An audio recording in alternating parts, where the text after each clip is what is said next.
Ahora, vamos a empezar. Para los que no me conocen, porque no sé, por algún motivo, la clase que viene no vine, perdón, estaba muy mal, estaba muy convaleciente. Pero para los que no me conocen, soy Antonella Pistilli. Soy docente desde el año 2011, hagan sus cuentas, más fácil así, para no revelar mi edad. Soy profe de historia, ¿verdad? De esa época. Además de ser profe de historia acá, también estoy en el turno tarde. También estoy desde este semestre en la carrera de diseño, en historia del diseño, pero teoría del diseño. Y también soy docente en la Universidad Americana. Desde hace 2 años más o menos me convocaron. No crean que me dedico exclusivamente a ser docente. No. Ando como loca y hay que hacer lo que hay que hacer para darle cuentas a mi Tengo una sanguijuela de un hijo de 5 años que me chupa la existencia en mi bolsillo. Entonces, si no es negocio tener hijos, consideren bien eso. Adquirieron gasto fijo, internet, 200.000 teléfonos, 100.000 hijos, 5 millones, tipo, así va la cosa. Entonces, no es simpático. O sea, hay que hacer todo lo que se puede. Arquitecta recibida hace un poco mucho. Arquitecta que ejerce, vamos a decirle junior, hace más de mucho. Entonces, hay una mezcla de cosas. Bueno, tengo entendido la clase pasada, porque yo no vine, estaba exorcizando mis demonios, estaba sacando todo, no sé qué tenía, pero estaba sacando todo. Tengo entendido que la clase pasada dieron isometría, no era, pero era organismo, ¿verdad? Estuvieron hablando de organismos. ¿Sí o no? Sí. Quiero que me contesten, por favor, porque si no yo soy la pobre loca que habla sola frente de ustedes y no es divertido. Qué linda la calidad de los marcadores. Bueno, ¿qué es lo que vieron de organismos? Ni voy a mirar, háblenme, grítenme así lo que ustedes digan mientras que yo trato de borrar esto, es imborrable. Pero díganme qué se acuerdan, qué eran, cómo era, de qué hablaron, qué eran los organismos. Sigo siendo la pobre loca borrando el pizarrón. Contéstenme, ¿qué eran organismos? Seguía la forma de la naturaleza. Seguían las formas de la naturaleza. ¿Alguien sabe por qué seguían la forma de la naturaleza?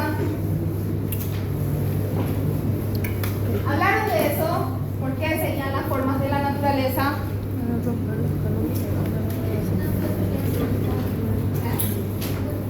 Una filosofía empírica. ¿Qué es empirismo? ¿Saben qué es empirismo? Descubrir una verdad a través de la experiencia, del ensayo y error, el experimentar. Así mi albañil hace las paredes, empíricamente. Bueno, ¿saben o tienen idea de por qué la naturaleza? ¿Se pusieron a pensar por qué la naturaleza?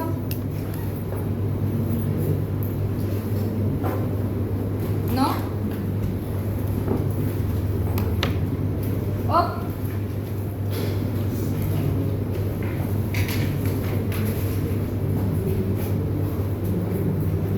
No soy tan pro como el profe de morfología, sale lo que sale. Acá, en este punto, vamos a llamarle punto cero. Punto cero.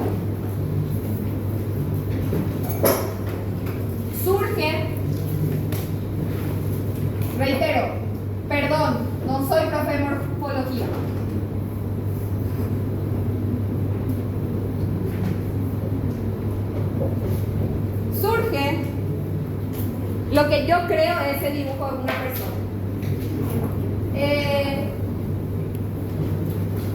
Esta persona que surge, o un ser relativamente, o vamos a llamarle, parecido a lo que nosotros hoy conocemos como ser humano, ¿verdad? Surge en una época. Más o menos, ¿tienen idea de cuándo surge la persona? ¿Cuándo podemos decir que el hombre camina sobre la tierra? Tienen un número, cualquiera. 2 millones. 2 millones. Antes, ¿verdad? Me imagino. ¿Sí? 2 millones antes de ti. Vamos a llamarle 2 millones. Yo no sé, el que no sabe, googlea. Vamos a usar 2 millones.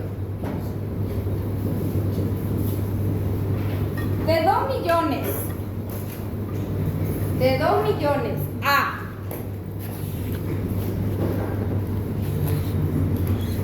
Cristo, que vamos a llamar año 0, 2 millones de años. A hoy, 2000 años. 2024, pero vamos a llamarle hoy, ¿verdad? Hoy, ustedes, hoy.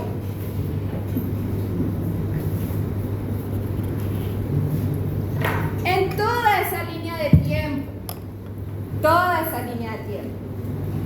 o sea, la siguiente pregunta. ¿Cuántas veces ustedes creen que el hombre cambió su estilo de vida?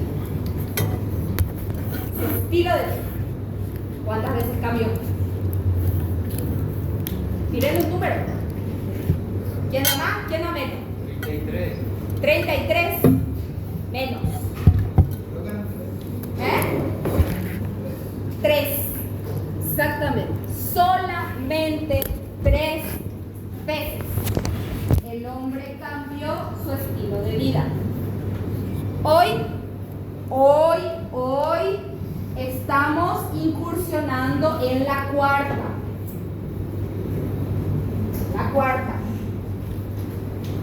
¿Cuál creen que fue el primer cambio? ¿Cuál creen que fue la primera revolución de la humanidad? El primer cambio, cuando el hombre cambia esa visión que tiene del mundo. ¿Por el fuego? No. La agricultura, pero ¿qué viene de la mano de la agricultura? No ser más nómadas. Exactamente. El fuego descubrió mucho antes y usaba el hombre pasa de ser cazador a ser productor, de ser consumidor de recursos a ser productor de recursos. Ese es el primer cambio, que se llama paso del paleolítico al neolítico. Y es en donde nosotros, debido a que el hombre deja de mudarse, de ser nómada, de consumir sus recursos, empiezan a existir las primeras civilizaciones. Las primeras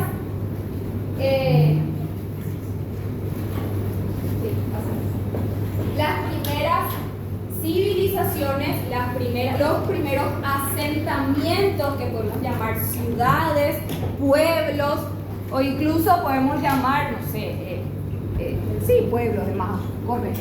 Entonces, estas revoluciones que yo había dicho cambian la manera de pensar. Es el primer cambio en donde el hombre pasa de ser nómada a ser sedentario. Siempre nos gusta usar, vamos a decir, algunas metáforas y cosas así. Vamos a mi paréntesis, soy cristiana, bautizada, confirmada, nambrena, colegio católico, 85.500 años, me voy a la misa y todo. Por favor, no se enojen por los comentarios. Cierro eso. En la Biblia hay un cuento que habla de Caín y Abel. Relato, para no decirle cuento, que relato que habla de Caín y Abel, en donde Uno de ellos se dedicaba a ser pastor y el otro se dedicaba a ser agricultor. El pastoreo y la agricultura ya habla acerca del enfrentamiento de dos hermanos, pero se empieza a hablar ya de una sociedad que adiestra animales, una sociedad que cultiva vegetales, que ya no vive solamente de lo que la naturaleza le puede proveer. Habla acerca de cómo el hombre domina, de cierta manera, a la naturaleza. ¿Tienen idea de cuándo termina esta gran revolución?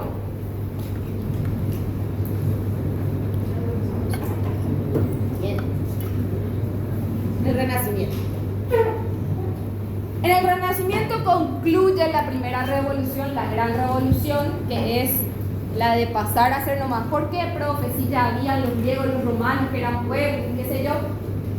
Porque no hay un cambio significativo. El hombre sigue viviendo de esta sensación mística de la naturaleza, en la cual hay que derrotar a la naturaleza, porque la naturaleza en cierta manera es Dios y es el enemigo. La naturaleza puede ocasionarme una tragedia como puede ocasionarme una bonanza. Yo dominé mi territorio, pero no tengo dominado el resto del territorio. El tiempo, hablando del tiempo, una persona no sufrió mucho cambio, es decir, el estilo de vida griego, el estilo de vida romano, el estilo de vida vikingo, anglosajón, medieval, no sufre muchos cambios. Eran pueblos que se dedicaban exclusivamente, tenían esta concepción divina, de seres divinos, de reyes, de emperadores. Entonces, hay toda una situación, todo un mundo místico que sigue rondando. Al inicio del Renacimiento, el renacer de las artes y las ciencias, más o menos ya medio saliendo en realidad, se empiezan con el Renacimiento a ver ciertas cuestiones más científicas. Se empieza a dejar de lado lo mítico y se empieza a abordar un poquitito más lo que es la lógica. Profe, los griegos ya hacían eso. Sí, pero igual seguían creyendo que Zeus les iba a mandar un rayo, o que si alguien era muy inteligente era porque Zeus se pasó de pachanga y alcohol. Entonces, estamos hablando de una situación en la cual completamente, no un partner ni dos partners, sino que la sociedad entera empieza a comprender que no es que porque él tiene lepra, Dios le castigó y hay que quemarle vivo. ¿Se entiende? O sea, por más de que yo sea una mente brillante, si es que me van a decir bruja por saber leer, no estamos avanzando en la ciencia. ¿Se entiende? Entonces, con el Renacimiento y con la desmitificación de algunas cosas, como por ejemplo los avances médicos, de entender que el cuerpo humano es una máquina, tiene ciertas proporciones, tiene ciertas movilidades, con las incursiones de métodos científicos replicables, como por ejemplo habrán dado el tema de Brunelleschi y la perspectiva. Brunelleschi era, ¿verdad? Sí. Y la perspectiva. Entonces, todas esas situaciones generan un inicio, un pie a que se haga una indagación científica. Este periodo que surge en el Renacimiento se lleva a varios campos, no solo la ciencia, no solo las artes, sino también la política. Porque yo, que me mato trabajando, que tuve una buena educación, porque mis papás eran mercantes, hacen buenos negocios, tengo feroz mansión más grande que el boludo ese que es noble, y que no hace nada de su vida, ¿por qué yo no puedo decidir sobre los estados políticos de mi país y él sí, que es un burro?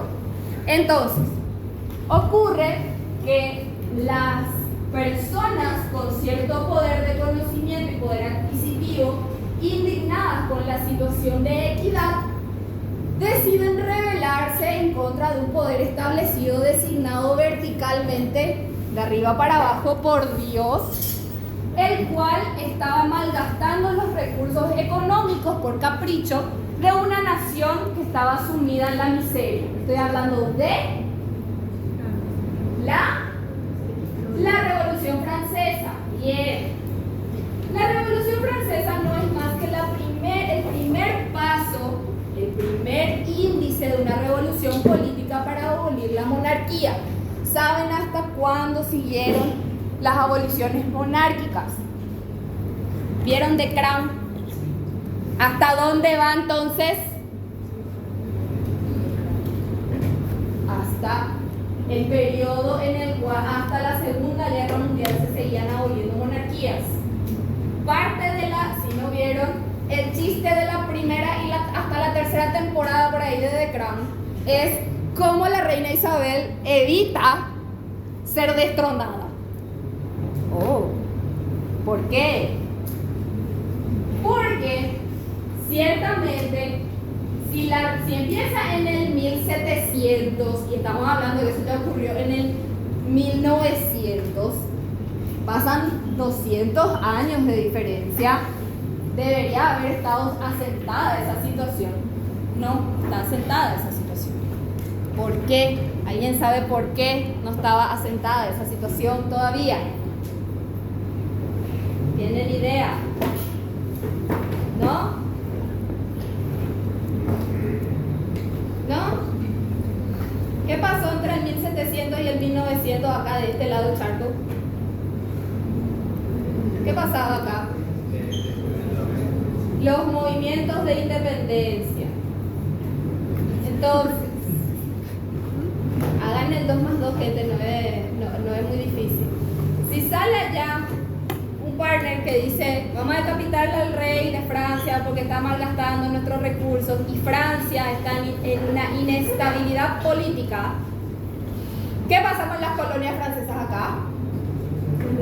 Se independizan las colonias acá, porque el de allá está flaqueando. Entonces, ¿qué pasa con los vecinos de acá, colonia de Francia? ¿Qué pasa acá con los vecinos españoles que le dieron a los pueblos, a las colonias francesas a independizarse? ¿Qué empezaron a decir? Le prendió foquito. Dijeron, vamos a independizarnos también nosotros. Y después, en realidad empezaron los ingleses, ¿verdad? Pero vamos a independizarse también los ingleses. Y así empieza el movimiento de independencia a lo largo de toda América, de arriba para abajo, en el cual lo que ocurre es lo siguiente. El pueblo, los nobles acá, vamos a decirle en Casa Central, los nobles estaban muy preocupados por perder sus territorios en las colonias. Entonces, de cierta u otra manera, apoyan a la Casa Central para que mantenga cierto poder ahí, y entonces acá estaban perdiendo poder. Una vez que pierden poder de las sucursales, se independizan, ya no son muy franquiciados, entonces Casa Central lo que pasa es, no, vos le perdiste a las colonias, entonces vos no sos un buen líder.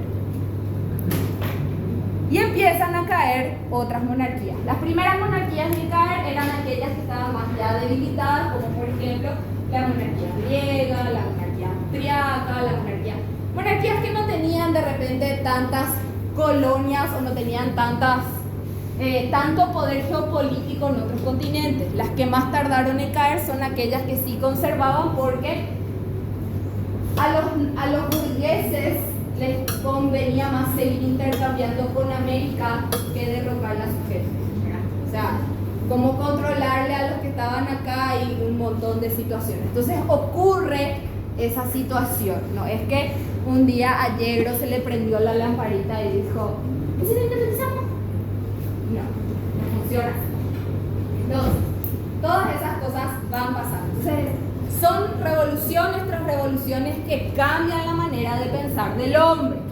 Esa es la segunda revolución. Trae una revolución científica, trae una revolución política, una revolución social, cambia el modo de vivir del hombre.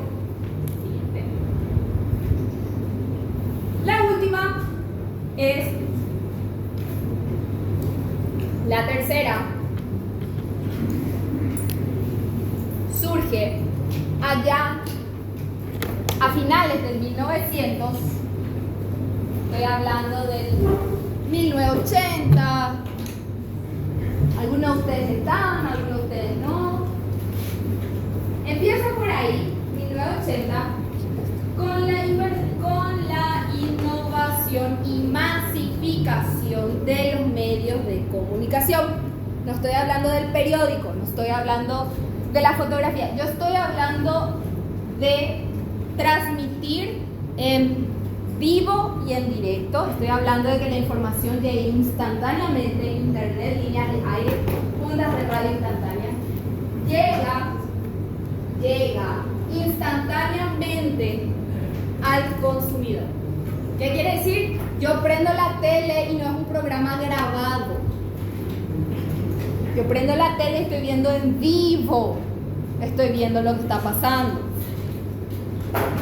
Aunque parezca estúpido, cambia la manera de vivir porque cambia la manera en la que yo, persona común, recibo una información de punta. ¿Saben cómo anteriormente se le avisaba a una ciudad que iba a ser bombardeada en 3 horas? Caballo volando. A caballo o sonaba la sirena y alguien sonaba la campana así. Nos van a atacar, les veo allá lejos que estaban viniendo. Eso siguió más o menos en la Segunda Guerra Mundial, estamos hablando no hace mucho tiempo. Se le veía que venían los aviones y se hacía sonar una alarma y la gente se tenía que meter debajo de su sótano y como 1 o 2 horas después de haber sonado la alarma, ahí se bombardeaba todo. Entonces, ¿pero qué pasa ahora? Ahora es diferente, porque ahora sale uno y dice en el Twitter, jaja, te tiro una bomba, y el otro ya recibe, no, yo te tiro primero, y se pelean por X para ver quién va a tirar el ataque nuclear primero. Entonces, la información llega mucho más rápido. ¿Por qué dije que ahora estamos incursionando en la cuarta? ¿Qué es lo que ahora apareció que está cambiando un chiqui ese sistema de comunicación? Inteligencia artificial. ¿La? Inteligencia artificial. Sí, la inteligencia artificial, pero además hay otra cosita más. ¿Qué es qué cosa? Les doy una pista. Lanzó hace poco Apple, hay muchos memes por la calle, de todo video de la calle, la gente que vive con su Realidad virtual. la vida virtual, su visor de realidad virtual. Sí. Está cambiando otra vez el modo de vida de una persona, porque anteriormente, ¿por qué digo que es diferente? Porque es diferente en el sentido de que una persona ya está dejando de vivir su vida real y vive una vida virtual. Es una transición en la cual la información empieza a hacer. Hay muchos memes y hay muchas cosas de gente que vive de las redes sociales. Es decir, yo tengo muchos amigos, tienen no sé qué 1 millón de seguidores en Instagram y en la vida real no habla ni con su mamá. Es una vida virtual, no es una vida real. Entonces estamos cambiando la manera de percibirnos como personas en donde la digitalización tiene más peso que la vida real. ¿Se entiende? Incluso la economía está empezando a cambiar porque la economía empieza a ser virtual. Hoy día no es más necesario que yo lleve un billete para pagar mis cosas. Tampoco es necesario que tenga un cartón de plástico, un pedazo de plástico. No, con un tic de mi celular yo ya puedo pagar, ya es virtual. Es más la gente que no tiene efectivo consigo que la gente que tiene efectivo consigo. ¿Se entiende? Se está dejando de lado una vida real física y se está pasando a una vida más virtual. Bien, bien. Entonces, Tenemos tres grandes revoluciones y la de ahora está iniciando, entonces no le podemos llamar una gran revolución, en el cual categorizamos esto, un paso del paleolítico al neolítico, un paso del mitos al logos, y el otro era una era de la información, la era de la información. Bien. Vuelven a otra por fin. El hombre desde 2 millones antes de Cristo, que no es 2 millones, pero 2 millones antes de Cristo, hasta el 1600 aprox, vivía en la primera gran revolución. ¿Y quién era el protagonista de esa primera gran revolución? ¿Quién era? ¿Quién era el bueno y el malo? ¿Quién era el que me proveía y el que me quitaba? ¿Quién era Dios y mi diablo? ¿Quién era? La naturaleza. Entonces, en esa primera gran revolución, en toda esa historia, a quien yo le tenía el más alto respeto y de quien más se trataba esa época era de la naturaleza. La naturaleza nos dominó, consumió e invadió durante millones de años. Entonces, cuando yo hablo acerca de, ¿por qué la naturaleza es la protagonista? Porque la naturaleza siempre fue la protagonista en la vida del hombre.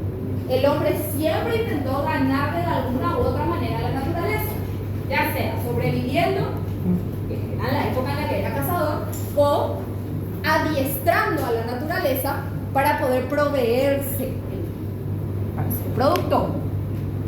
Entonces,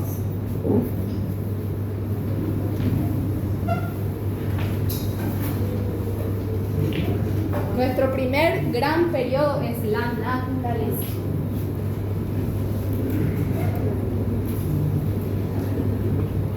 Después de la naturaleza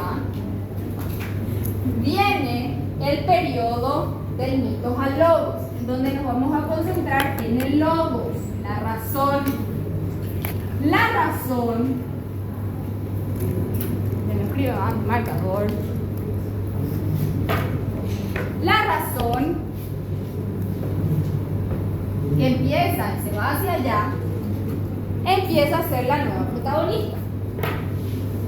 Esta razón, incluso en la época de la información, que después vamos a ver cómo se une el uno con el otro, este paso de mitos al logos ocasiona ciertas discrepancias, porque ningún cambio es así tan radical.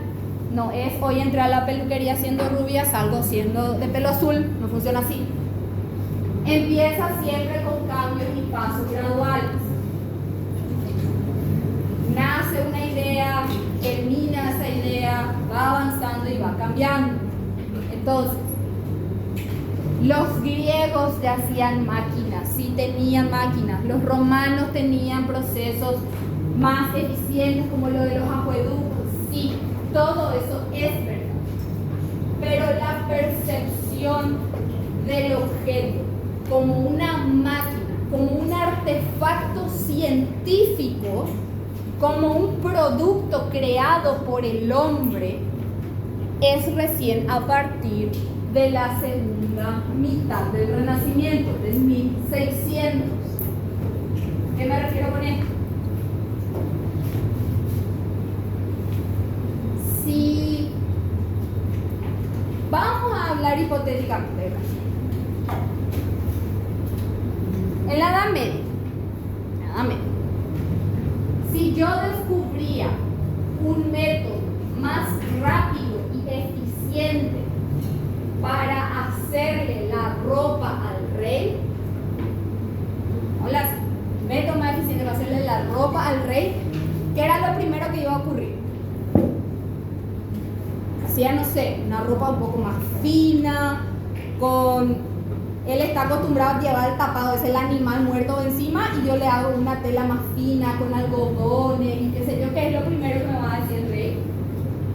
Si yo le traigo algo nuevo al rey, ¿qué? ¿Quién sabe? Va a rechazar. ¿Por qué va a rechazar? Porque es algo nuevo.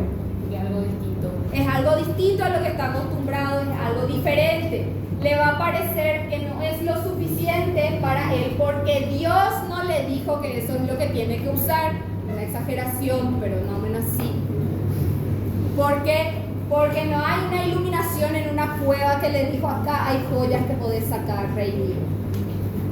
Viene por ese lado, es derivado, viene por otro lado, por otro proceso. ¿Y qué hubiese pasado? ¿Qué me hubiese pasado a mi pobre prójima artesana que le traje algo nuevo de buena calidad que era diferente, que él nunca antes había visto? Bruja a la hoguera. Más ahora sí se enteraba que sabía leer. Bien. Entonces, esas situaciones por eso también se le llama oscurantismo, porque existían personas eruditas que sabían de estas cosas, pero se mantenía todo en un oscurantismo porque había poderes tanto religiosos como monárquicos, políticos, que controlaban lo que las personas podían saber y no saber. Era más fácil convencerle a las personas débiles me refiero a que no tenían carretas de oro, débiles, de que ellos necesitaban de un rey, porque ellos no eran lo suficientemente inteligentes para valerse por sí mismos o lo suficientemente fuertes para valerse por sí mismos. Era más sencillo mantener el poder.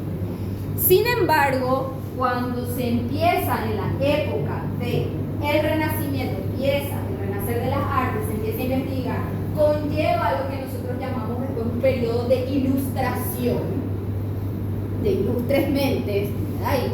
Entonces estamos hablando de que hay un paso en el cual no se puede más atajar la información que esta persona está dando, porque también hay algo interesante que surge más o menos por esta época. ¿Alguien le conoce o sabe quién es Gutenberg?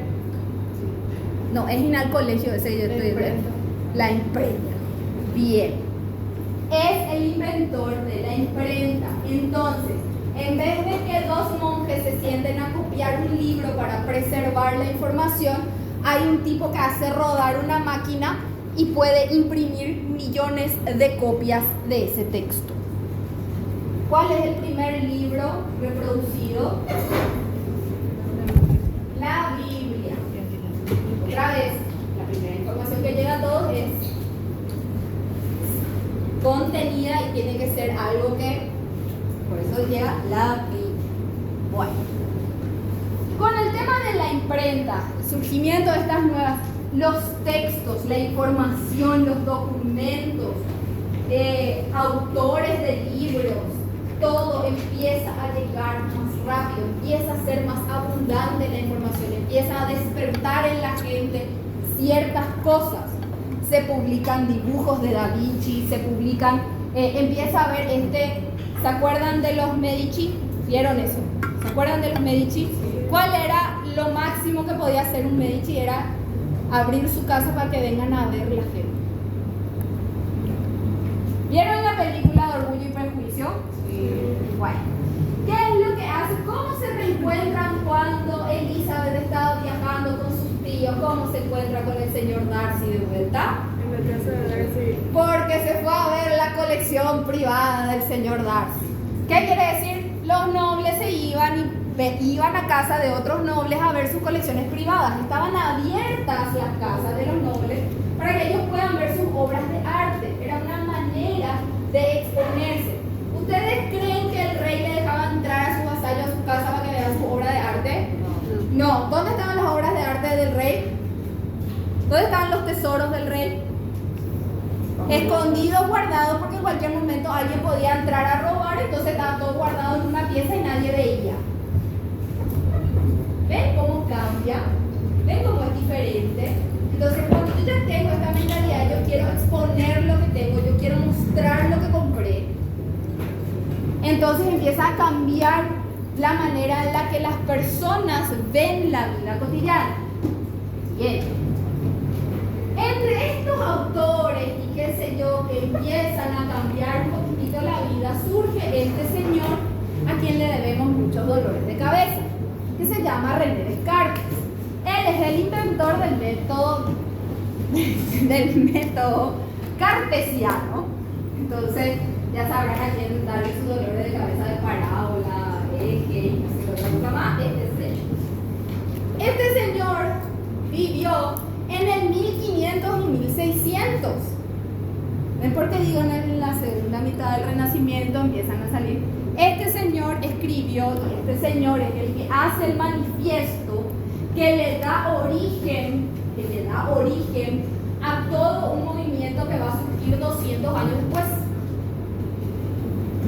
Sin Gutenberg, sin este ñato, no iba a haber hoy día esta revolución del logos. No iba a haber, ni iba a existir. René Descartes tiene sus famosas frases, cada uno de ustedes habrá puesto despechado en su estado de WhatsApp, pienso que no existo, el método cartesiano y su discurso del método que establece métodos racionales para analizar una situación. Vamos a nuestro periodo natural. En nuestro periodo natural, el hombre copiaba, se mimetizaba, veía que la cueva tenía una forma, entonces él replicaba esa forma para generar una cabaña para él, un resguardo para él. Miraba a los árboles y veía que eso tenía una estructura, entonces copiaba eso y replicaba sus templos griegos. Tenía la cosa, replicaba, copiaba, mimetizaba, analizaba esa forma y usaba esa forma y empíricamente probaba hasta que salía lo que salía. ¿Sí? Este señor sale y dice, espera un poquito, ¿por qué estás copiando sin entender? ¿Por qué estás agarrando y si es así traes acá? Eso no funciona así. Analiza cuáles son sus partes, separar el contenido. No creas que eso funciona así porque así tiene que funcionar. Duda de eso. Eso no es un ser místico que si vos cambias la forma se va a enojar contigo y te va a pegar. No funciona así. Entonces, empieza a escribir un manifiesto de cómo analizar racionalmente a los objetos y a la vida en sí. Empieza a hacer cuestiones acerca de que el dogma es algo que ustedes aprenden porque sí y sí. ¿Cómo es? Mamá, ¿puedo salir? No. ¿Por qué? ¿Por qué no? Bueno, ese es un dogma. No hay por qué, es no y punto.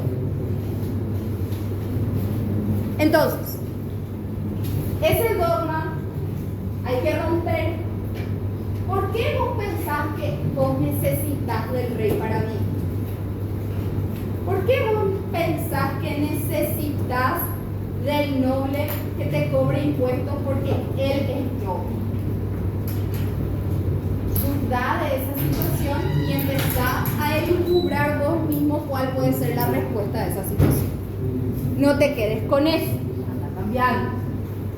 Entonces, esa situación es la que, esa semilla, no es que Descartes se fue y le dijo a un montón de ñatos, anda a dudar del rey. No, no le dijo eso. Dijo, dudar de todo, analizar la situación, separar las partes, reorganizar de otra manera. Él implanta una semillita que eso después genera un montón de cosas, porque ese mismo concepto es aplicable a la ciencia. ¿Por qué vos pensás que el leproso se tiene que quemar vivo para que a nosotros no nos contagie la lepra? Duda un poco de eso y tantea un poquitito, no le tengas miedo, no va a pasar nada. Entonces, ¿vos por qué pensás que él se quedó ciego por el mar? Capaz sea el agua, no sé, digo. pasó hecho verídico. Pensaron que estaban siendo castigados, había sido el agua estaba contaminada y se estaba dando ceguera parcial a todo un pueblo. Por cierto, situación simpática, chiste, le quemaron a la persona que descubrió eso. Caso más reciente. Este sí es un poco así. Ese es el verdadero perdón. Ese sí fue hijo de puta. En la Segunda Guerra Mundial le traen a estos científicos para que descubran cómo se comunicaban los nazis, el código Enigma. El que descubrió, el que hizo la máquina y el que propuso todo esto, el que solucionó, el que ganó la guerra, entre comillas, Angana, pobrecito, era gay y tenía problemas de personalidad, entonces, por más de que fue un héroe, le cortaron sus partes y le metieron preso por ser gay. Y murió ahí, sin nada. O sea, eso es hoy y nosotros, no, ¿qué es esto? Bueno, lo mismo pasaba también antes. Descubrí cómo se hace el problema, pero nadie puede saber que vos descubriste con la ciencia, entonces te matamos para que nadie se entere. Bueno, bien. Entonces, hablamos que tenemos las revoluciones, los pasos, los cambios que generan estas dudas, las cosas que van generando la manera de pensar. Siguiente. La revolución industrial, la revolución francesa, que es el primer cambio. Lo más fácil siempre es cambiar la manera en la que nosotros nos llevamos como sociedad. O sea, lo más fácil siempre termina siendo un cambio social. Más difícil es un cambio científico porque requiere tiempo, más difícil es un cambio económico porque requiere un largo tiempo. En una revolución política siempre podemos matarle al que está al frente y cambia la cosa. Entonces, siguiente. Cambia la cosa. De un día para otro tenemos otro presidente, de un día para otro tenemos otra cosa. Entonces, siempre es más fácil cambiar la sociedad política que la sociedad del resto de las cosas. Entonces, este esquema piramidal en el cual el rey y Dios que estaban allá arriba se da vuelta, cambia toda la cosa, se convierte en otra cosa. Y ese es el primer gran cambio que surge en esta situación de analizar de que yo soy igual que el rey.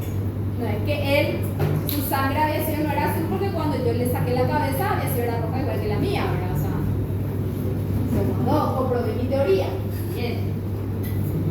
Entonces también con eso mismo empieza en Europa Central, más que nada en Inglaterra, empieza la elaboración de, y este es un dato simpático, durante esta época la reina Victoria, que es la época de esta situación, la reina Victoria, para evitar que le corten la cabeza, invirtió en el desarrollo industrial de Inglaterra, aconsejada por su marido, que en realidad su marido es el que le salvó la cabeza.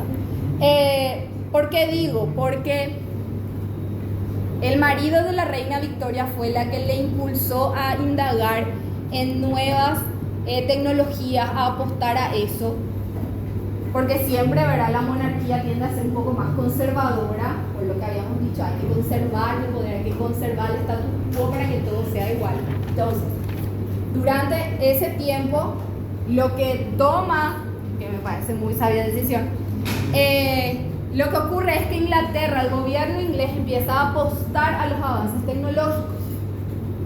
Inglaterra estuvo a la punta de la tecnología en acero, máquinas de vapor, situaciones, ¿cómo es que se llama esto? Literatura, ciencia, todos los grandes avances científicos, tecnológicos que se dan durante este primer periodo se dan en Inglaterra, debido a que todo el resto de Europa estaba tratando de conservar su monarquía. Entonces, ven cómo es importante saber por qué pasan las cosas. O sea, en este sentido, ¿por qué hay esta visión de que Inglaterra es una ciudad, que Londres es una ciudad industrial, que se da a las...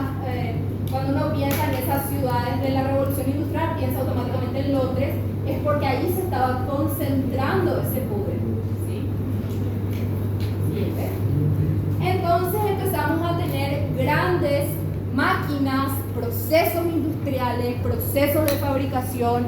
Empieza a cambiar. Una vez que cambió la ciencia, a Hay una nueva máquina que me dice cómo hacer derivado de un proceso científico. Cambia la economía, cambia el estilo de vida porque el agricultor ya no es más rentable ser un agricultor. Entonces me mudo a la ciudad y trabajo en una fábrica. Es más rentable para mí. Entonces, lentamente van cambiando los paradigmas. Y estos paradigmas que van cambiando, hay saltos drásticos. Acá, a partir de acá, empiezan a haber saltos drásticos. Es decir, la era del medioevo duró ¿cuánto? 10 siglos, 1000 años. Duró 1000 años. El Renacimiento, 200. El Barroco, 100. La Revolución Industrial y la Ilustración, 50, 70. ¿Ven cómo se van acortando los plazos? Se va cambiando en mayor, o sea, se va cambiando más rápido, todo evoluciona más rápido. Porque esto ocurre, la evolución, el pensamiento, ya no hay más un límite, ya nadie me está diciendo, vamos a aclarar, teóricamente ya nadie me está diciendo deja de investigar, deja de avanzar, deja de pensar. Teóricamente. ¿Por qué digo teóricamente? Porque solamente los hombres blancos nacidos bien podían seguir pensando. De ahí hasta allá hay un montón de cosas que van a seguir cambiando. Pero el primer paso es, vamos a dejarle a los hombres blancos comunes que piensen. Bien. Entonces, todas estas máquinas, todas estas industrializaciones cambian la manera en la que el hombre vive, en la que el hombre trabaja, en la que el hombre duerme, en la que el hombre consigue el pan de cada día. O sea, es un cambio radical. ¿Bien? Entonces, todo este periodo que nosotros estamos viendo, toda esta mega hiper introducción, lo que hace es introducirnos a una nueva manera de pensar, en las cuales el optimismo tecnológico, todo lo que me pueda traer la máquina, todo lo que me pueda traer la ciencia, el avance tecnológico, es bueno. Vamos a ver que eso es malo, pero ahora es bueno. Todo lo que trae es bueno. Entonces, ¿en quién voy a tener más fe? ¿En Dios o en la máquina? ¿Por qué hago énfasis en Dios? Porque anteriormente estábamos saliendo de una época oscurantista en la cual la religión era la base del pueblo, del medioevo. Después vino la era gótica, que ya es saliendo del medioevo, en el cual nosotros tenemos que todo era hacia Dios. Mismo el Renacimiento en sus primeras partes era enfocado a la iglesia y a los nobles. Entonces tenemos una salida, incluso el barroco, tenemos una presencia muy importante de poderes establecidos. No estoy diciendo que no hay que creer en Dios, estoy diciendo un hombre normal, común y corriente, que en la época del medioevo venía su rey, su todo, y le decía, rezale a Dios para tener comida, y te va a dar comida. Entonces él va a decir, sí, yo le rezo. O otro que viene y le dice, te pago $1.500 por apretar un botón todos los días. ¿A quién le va a creer? Yo voy a los $1.500 para apretar el botón, yo me estoy viendo la comida que Dios me baja del cielo. ¿Se entiende por dónde viene la mano? Entonces, como el cambio es más rápido, el proceso es más rápido, yo empiezo a ver un bien inmediato derivado de lo bueno, de la ciencia, de lo tecnológico. Entonces, la religión, la fe, y ya sea religión cristiana, judía, islámica, ortodoxa, lo que ustedes le quieran llamar, ya sea una fe ciega, un dogma en algo que es así, o una ciencia que me está demostrando un bien inmediato, es diferente. Vamos a otro campo. Anteriormente, ¿saben quién hacía las sanaciones o las curaciones en un pueblo? ¿No? ¿Cómo Jesús en la Biblia sana a la gente? Le pide a Dios que le sane, pone sus manos y le sana. Esa misma práctica nosotros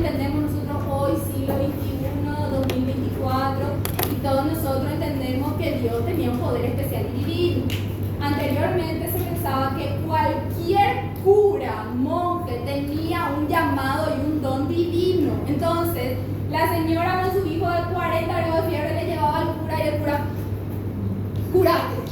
Y nosotros hoy vemos eso en Instagram, nos cagamos de la risa, pero anteriormente era sí se curó y el nene sigue llorando con fiebre. Y la respuesta del cura es: vos no tenés suficiente fe, por eso no se cura.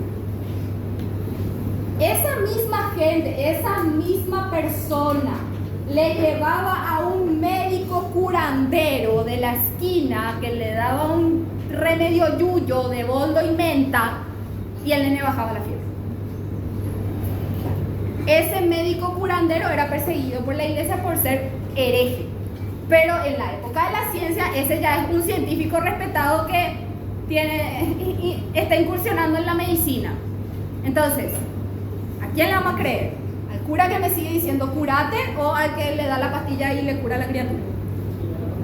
Al que le da la pastilla y le cura a la criatura. Entonces, esas cosas empiezan a tener peso en el día a día de la gente. Vamos a aclarar, la iglesia también después tiene una reforma y dice: no, la vida no está literal así, y empiezan a cambiar y todo lo demás. Bueno, empezamos a dar cuenta, pero ahora esto es así, funciona la vida de esta gente. Ok. Y después tenemos una referencia, bueno, después tenemos ciencia y razón como fundamentos principales. Es decir, al ver yo, persona común y corriente que vivo mi día a día, veo esas dos cosas tangentes que están pasando. Entonces, como dije, me voy a verter a creer la razón. Y lo otro es la máquina. La máquina, así como la naturaleza era la protagonista de esta época, que yo le veía al rayo que me daba fuego, pero también me mataba, y el rayo era mi enemigo, pero era mi Dios. La naturaleza, yo le amaba a la naturaleza. En esta época, la máquina es la que va a ser mi Dios. Entonces,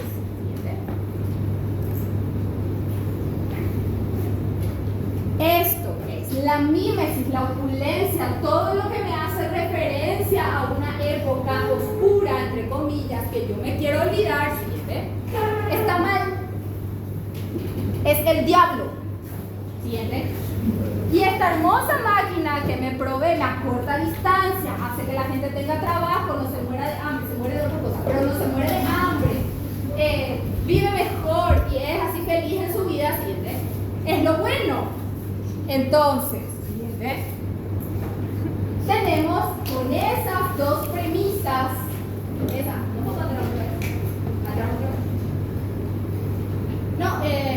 la foto del tren sin el circuito. Ese de ahí no tiene forma de árbol, no sale de la tierra así una mina de trenes, no hay así esa forma en la naturaleza, no es que viene así una gacela con forma de tren a querer comerme, no, es una forma totalmente artificial, racional, creada por el hombre, en la que todas sus partes tienen una función específica. No hay ningún decorado, anda un poquitito atrás a la foto de Versalles. No hay ningún volado o miedo al vacío, no hay ninguna de esas cosas como acá, ¿verdad? No hay estatuas que le hagan más linda, no hay gárgolas que le espanten a los malos espíritus. No hay nada de eso en el cielo. Ahora sí. Entonces, con esa premisa de que la máquina, lo artificial, es lo bueno, hay dos énfasis que se toman en lo que nosotros llamamos la era moderna. La era moderna, y estamos hablando no de moderno de que es nuevo, estamos hablando de un periodo de tiempo que equivale desde 1700 hasta el 1920, 1930, es la era de la modernidad, en donde se toma el primer énfasis de la modernidad como una abstracción, es decir, no usar formas naturales, no usar la mímesis, no usar nada que tenga que ver con la naturaleza y utilizar formas derivadas de un proceso racional morfológico. Y el segundo énfasis es utilizar un proceso racional basado en la función. función, el funcionalismo, basado en que si no cumple una función, no es necesario. El otro, la abstracción, se debe más a una composición formal, a una composición morfológica, y el racionalismo o el funcionalismo se refiere más a una composición de para qué se va a usar. ¿Se entiende? Son dos enfoques. Son dos enfoques dentro de lo mismo. ¿Sí? Es cuando se suben al auto y tu mamá te dice dobla acá es más rápido, y ustedes dicen no, acá es más rápido. Son dos rutas que llevan a lo mismo. Bien. La abstracción. La abstracción como filosofía. Como filosofía. Como filosofía es el acto mental en el que se aísla un objeto o una propiedad del objeto. ¿Qué quiere decir? A este yo le quito el color. Estoy aislando de una propiedad, sigue siendo el mismo objeto, pero le quité el color. A este objeto le quito, bueno, esto ya está bastante abstracto y simplificado. A este objeto le quito estas formas curvas, no necesita la forma curva, no tiene que ser aerodinámico mi termo. Entonces va a ser recto. No necesita todas estas cosas para conservar el agua. Le quito el cuero, le quito el color, le quito y queda solamente una forma pura, la forma base, la esencia. Le despojo de propiedades sin que, o sea, sigue siendo el mismo objeto pero sin esas propiedades. Ese es el concepto filosófico. El concepto psicológico, el proceso que implica reducir los componentes fundamentales de información de un fenómeno para conservar sus rasgos más relevantes. ¿A qué se refiere? Si el termo, que ya despojé de sus propiedades, su color, el cuero, el coso, ¿qué es lo que queda? ¿Cuál es el objetivo de ese termo? Conservar y transportar agua. Entonces, yo puedo despojar la idea de sacar todo siempre y cuando siga siendo un contenedor de agua. Ya no importa más si me es fácil cargar, si no y todo, porque el concepto es que lleve y conserve el agua. Ahora bien, en el arte, el concepto es más general, que se remite de lo esencial del arte, reduciendo sus aspectos cromáticos, formales y estructurales. ¿Qué vamos con eso?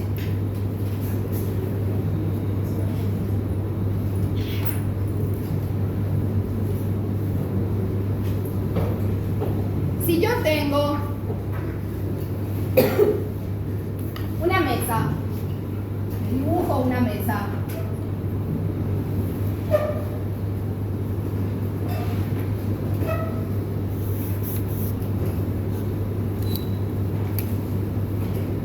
tranquilo, yo tampoco sé cómo pasa con morfología todavía.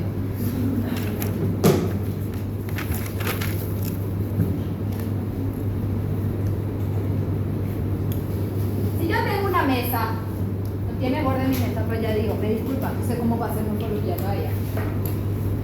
Si yo tengo una mesa y yo digo, le saco los aspectos cromáticos, ¿qué quiere decir? Este ya está en blanco y negro la mesa. En este caso el rojo y blanco. Saqué ya los aspectos cromáticos. Le saco los aspectos formales. Las formas. ¿Cuántas formas ven ahí?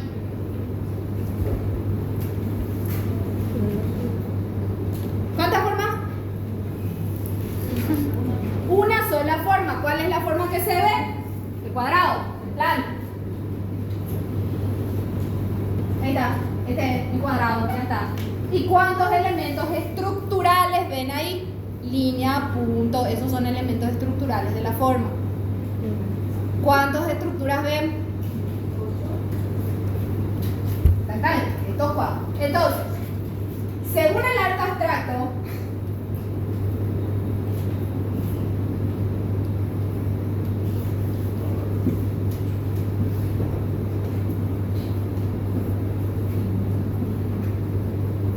Esa es mi mesa de arte abstracto. Separé, despojé un objeto. Yo sigo percibiendo una unidad de cosas ahí que parece una mesa. Entonces está la forma, las estructuras y los colores. Siguiente. La forma, la estructura, los colores. No estamos hablando del arte abstracto que yo miro y me hace sentir triste. O sea, son otras cosas. O que yo quiero evocar un sentimiento de amor con mi obra. Ese es trabajo de preescolar. El que nosotros estamos hablando es una obra de arte que pasa por un proceso racional, artístico, filosófico, que lleva a esto. Abro paréntesis, pues vamos a tener que ver que esto tiene sus problemas, pero vamos a ver después. Ahora esto así, mundial. Lo mejor que te puede pasar en la vida. Tele 4K. Bueno, entonces, esto es el proceso de un arte abstracto. Siguiente. Esto es el proceso por el cual empieza el arte abstracto. Ustedes me van a decir, ¿y los artistas que hacen arte abstracto se pasaban haciendo tan boludez hasta llegar a eso? En un principio sí. Después ya no más. Después ya era copy paste. Siguiente. Surge este artista, Piet Mondrian. Piet Mondrian es un artista plástico, hace pintura. Por favor, en el examen después me pone que este ñato hizo casas. Por favor, es artista, es pintor. En donde él ya viendo el proceso de cómo se hace y que llega a el objeto final, un poco atrás también, ese, el proceso final, ahora sí habla de Piet Mondrian, decide ya de base, desde hoy agarro y pinto. ¿Qué pinto? Líneas, planos y colores primarios. Me abstraje de todo y solamente estoy pintando la esencia de lo cromático, la esencia de lo formal y la esencia de lo estructural. Líneas, planos y colores primarios. La abstracción en su mayor esencia. Porque si yo hago el proceso del güey, de la señora, del pato, de la mesa y del todo, voy a llegar a la conclusión de que voy a terminar con una serie de pinturas bastante parecidas. Como vimos, llegamos a una serie de pinturas muy parecidas. Entonces, viendo esto, ¿por qué ya no pintamos el producto final desde cero? Y desde el vamos es una representación de algo, ya no es más que nada, o sea, esto ya no es más que era el cuadro de una señora, no, esto ya es así de por sí, es el arte abstracto en sí. Bien.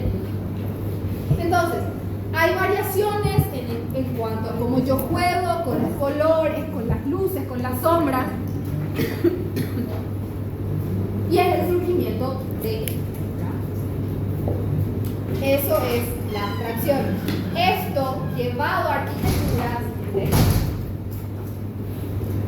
Casa Schroeder de Rydberg. Si no saben cómo se dice, es muy complicado escribir, Google. Díganle a Google y él les va a corregir, estoy seguro. Repito, Casa Schroeder de Rydberg. En donde Rydberg ve la pintura de Piet Mondrian y dice, ¡hey! ¿Qué pasa en la casa así? Y entonces hace una casa con líneas, planos, colores primarios, luces y sombras. Siguiente. En el cual está jugando con la morfología, con la imagen. Está jugando en cómo la casa se ve. Es concebida a través del proceso de la abstracción morfológica. ¿Por qué hay hincapié en esto? Porque si yo les digo que esta casa está así porque es derivado de un... O sea, vamos a enfocar esto para que no se confunda.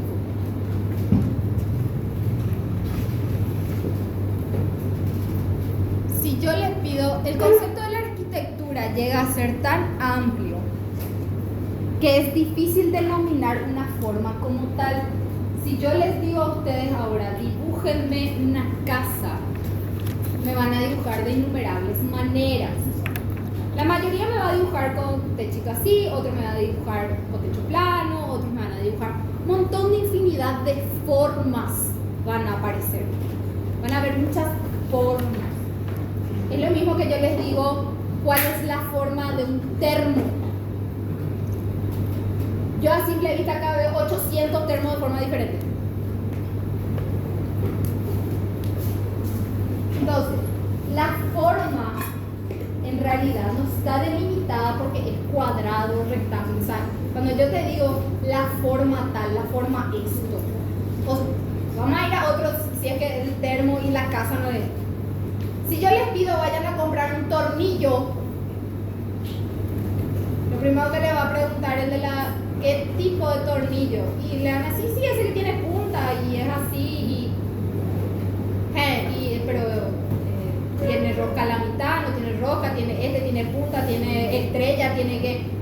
¿Cómo es tu tornillo? ¿Cuál es la forma de tu tornillo? O sea, hay una infinidad de formas que nosotros podemos hablar. ¿Cómo determinamos que eso es? ¿Cómo determinamos de dónde salió esa forma? ¿Cómo determinamos que esto es una casa? Si no se parece a la casa de la época en la que se hacía esto. En cómo fue concebida. Yo quiero que sea una casa. Entonces va a tener, para mí, esa es la forma de una casa.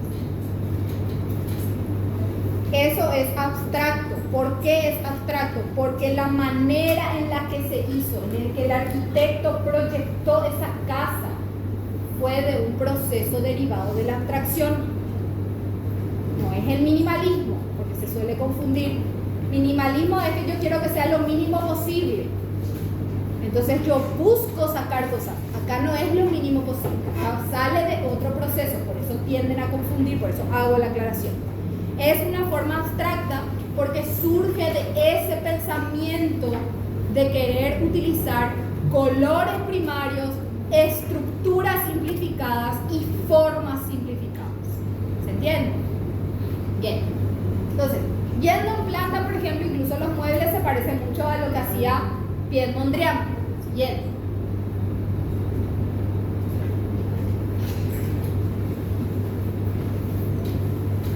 Al lado tenemos una casa de la época. Son contemporáneas estas casas. Se parece al duplex que te está haciendo en la esquina de mi casa. ¿Ven el cambio de paradigma? ¿Ven por qué hablamos de cambios? Porque hablamos, esa casa de allá es de la misma época que la casa de Rydberg, de casa Schroeder, es la misma época. Una forma, que es la de allá, la de la izquierda, la forma de la izquierda, la que no ven, esa casa es una casa basada en conceptos orgánicos. Ladrillo, teja, piedra del entorno, es un concepto orgánico.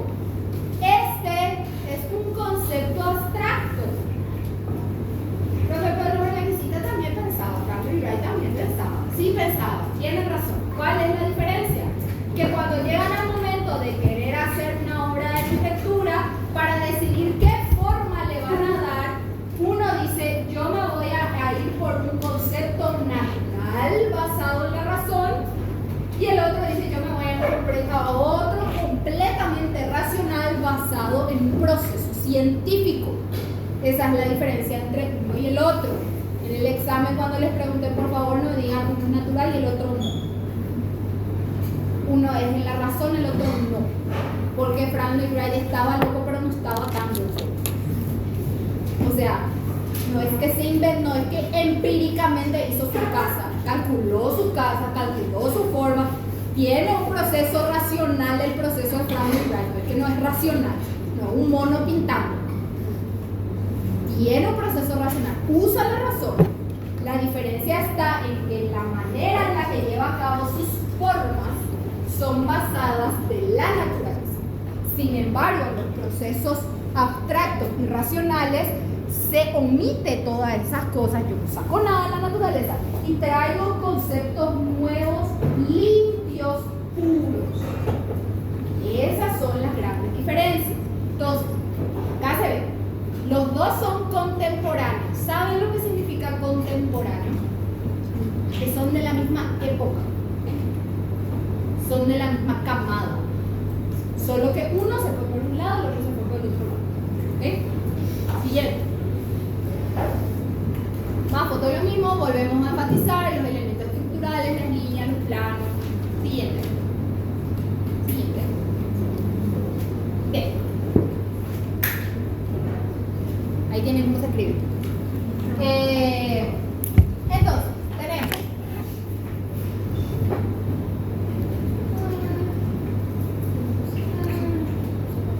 Esto ya dije todo. Sáquenle foto o copien rapidito mientras yo soy mujeres. Es igual que voy a subir esto. Porque esto ya hablamos. A ver qué nos dice esto.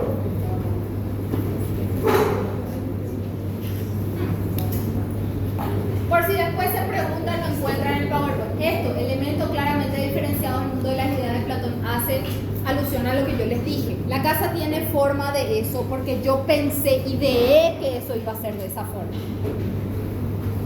O sea, es producto, es abstracta porque el proceso que le dio origen es abstracto. Es orgánico porque el proceso que le da origen es un proceso orgánico. ¿Se entiende? A eso se refiere. Platón hablaba de que hay un mundo de las ideas y un mundo de las sombras en el que en las ideas están todas las formas reales y que nosotros somos. No voy a entrar en mucho detalle con eso, pues se van a marear tuditos, ya no me van a querer más. Entonces, lo que va es eso, a eso hace referencia con eso. De todas las ciencias, eso también. Antes, si yo me quería ir al baño, tenía que sonar una campana, venía un ñato, me atajaba un balde y yo me iba al baño. Con la ciencia, con la cloaca, con un montón de cosas más y avances tecnológicos, hay ciertos elementos que se empiezan a incorporar en la arquitectura. También avances médicos, como por ejemplo, los castillos medievales no tenían ventanas porque había que resguardarse por si nos venían a atacar. Si vos tenés una ventana es, hola, por acá atrás. Hoy no es muy diferente a eso, pero en fin. Con los avances médicos empiezan a ver la gente que si vos no tomas sol, te puede dar tuberculosis y te puedes morir si no tomas sol. Entonces tenés que salir y tener luz natural y que te venga la vida y que te entre todo. Hoy te da cáncer de piel, pero anteriormente era más bueno. Entonces, hay que introducir la luz a la casa. Entonces empieza a aparecer canales más grandes, la descomposición del muro y un montón de procesos que ya vienen luego medio, ya se viene metiendo en la arquitectura, ya hay esos procesos. Pero esos avances científicos son los que influyen en la forma de la arquitectura. Ya hay baño, ya hay ventana, no se puede comer y dormir en el mismo lugar, no se pueden preparar los. Antes las cocinas estaban afuera de las casas porque el fuego podía ocasionar incendio en la casa. Entonces las cocinas se sacaban afuera. ¿Pero qué le pasa a la pobre señora que con 3 grados bajo cero está cocinando afuera? Se muere de hipotermia. Entonces hay que introducir la cocina en la casa, hay que empezar a ver un montón de cosas más. También pasaba que todo lo que era húmedo, baños, porque después ya hubo la letrina, pero la letrina, la cocina, todo lo que usaba agua tenía que estar alejada de la casa porque tenía olor, porque se mojaba, porque era un asco. Entonces lo que ocurre es que todos esos avances tecnológicos y científicos vienen a incorporarse a la arquitectura. O sea, el arquitecto tiene que saber también, o sea, cómo mejorar. ¿Qué es lo más? ¿Quieren saber cuál es el reto más grande que hoy a mí me pone un cliente cuando me pide que le haga algo?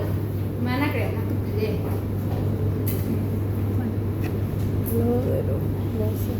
Yo quiero poder abrir mi portón desde mi celular. Yo no quiero más que suene el timbre, quiero que me llegue un mensaje del teléfono. En vez de que suene un timbre porque mi perro ladra, yo quiero que me llegue un mensaje a mi teléfono y yo pueda ver ahí la cámara y pueda ver. Eso es. Yo le digo genial. un timbre de esos sale 5 millones. Digo, 5 millones sale. No, tiene que haber más barato. No hay. Si vos querés que sea así, no hay. Ah, no, pero voy a encontrar en algún lado. Y después termina con cualquiera de esos que se conecta por Bluetooth y que está con un montón de problemas, que si no está en su casa no ve y un montón de cosas.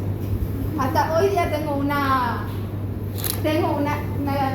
amiga que me cago de la risa, que hizo el dichoso conectar su portón para que se abra desde su celular, porque su portón está mucho más al frente, su casa está mucho más atrás. Igual nomás se tiene que acercar porque la señal no le da. Entonces, hay tecnologías que están viniendo, que están innovándose, y todas esas cosas van a ir cambiando la manera en la que nosotros vemos la arquitectura. Otra cosa que ahora está muy en auge, que está cambiando la manera en la que nosotros vemos la arquitectura, es la ecología, la sustentabilidad. Anteriormente, porque es municipalito, anteriormente solamente la gente del Chaco y de la estancia juntaba agua de lluvia. Era cosa del campo juntar agua de lluvia. Y hoy, hace 2 días, tuve una reunión con un señor que mi sueño es que mi casa recolecte agua de lluvia. Y yo, señor, eso se hace desde no sé qué época, o sea, tipo, ¿vos decís que podemos hacer? Sí, los menonitas hacen hace, no sé, 60 años más o menos, 200. O sea, va cambiando la manera en la que nosotros vemos, ¿sí? Ok, bien.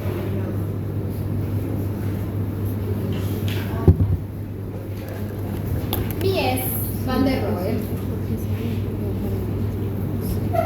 Mies es un arquitecto que va a tener millones de facetas. ¿Por qué digo? Porque tiene su faceta abstracta, su faceta minimalista, su faceta desconstructivista inclusive. O sea, tiene un montón, tiene unas diferencias, tiene un avance como persona. Es decir, si ustedes ven el dibujo que hacían en morfología y ven el dibujo que hacen hoy, capaz es muy diferente. Si ustedes ven su proyecto de primer semestre y ven su proyecto de hoy cuarto semestre, es muy diferente.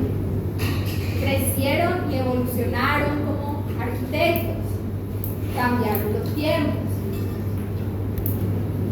Entonces, lo mismo pasa con los arquitectos. No vayan a creer que porque acá también no va a estar en otro lado, va a estar en todos lados. Lo único que les pido es que si me van a decir, por ejemplo, porque me pasó, es, no me vayan a decir que Mies es gótico. Me pueden decir que hasta es organicita, entonces si ustedes quieren les voy a aceptar eso. Pero por favor no me digan que es gótico. Y si me dicen que es gótico, justifíquenme por qué es gótico. ¿A qué me refiero? Si ustedes me van a hablar de Mies van der Rohe como un arquitecto de la abstracción, es un arquitecto de la abstracción porque utiliza elementos reducidos en su cromaticidad, en su estructura, en su formación de formas. Utiliza planos, líneas, vacíos, llenos y el color blanco. El mismo Mies es después el que va a ser un antecedente importantísimo para la época del minimalismo. Pero la idea en la que fue concebida esta obra no es esta. ¿Se entiende? ¿Ven por qué es importante hablar de cómo fue hecho y no qué forma tiene? Porque si ustedes ven esto y me van a decir, es minimalista, sí, tiene razón. Pero por la época en la que fue hecha, cómo él se sentó a hacer esta casa, no fue la idea con la que él hizo esta casa. ¿Se entiende? Complicado eso. Bien. Lo mismo el pabellón de Barcelona. Es la unión de planos, elementos sin ningún color, el elemento como es, el hormigón como es, la utilización de materiales como las piedras en su entorno, pero con un tratamiento artificial. ¿Qué quiere decir? Tiene placas de mármol, pero no son mármol así como yo encuentro un pedazo, no, son mármoles trabajados que tienen formas artificiales, que son líneas, que son planos, o sea, tiene un proceso artificial para que se vea de esa manera. grandes ventanales, escalones. Siguiente. El juego con el lleno y vacío, la casa es lo lleno, el agua es lo vacío. ¿Se ve? Acá está, esto es lo que les dije. El tema de la piedra trabajada no es una piedra, no es un revestimiento de piedra, es una piedra trabajada para que se vea de esa manera. Los planos que están sostenidos por los vidrios, que parece que no hay nada ahí, se juega otra vez con los llenos, con los vacíos, con la estructura, con la forma, con el juego. Siguiente. Lo que les había hablado de los vacíos. Elementos verticales, más elementos verticales que elementos y finos, bien finos. Está desmaterializando la casa, está diciendo, no hay una pared gruesa, no hay un pilar grueso, no hay es un plano fino el que sostiene. ¿Se entiende? Está trabajando las líneas, las estructuras. Siguiente.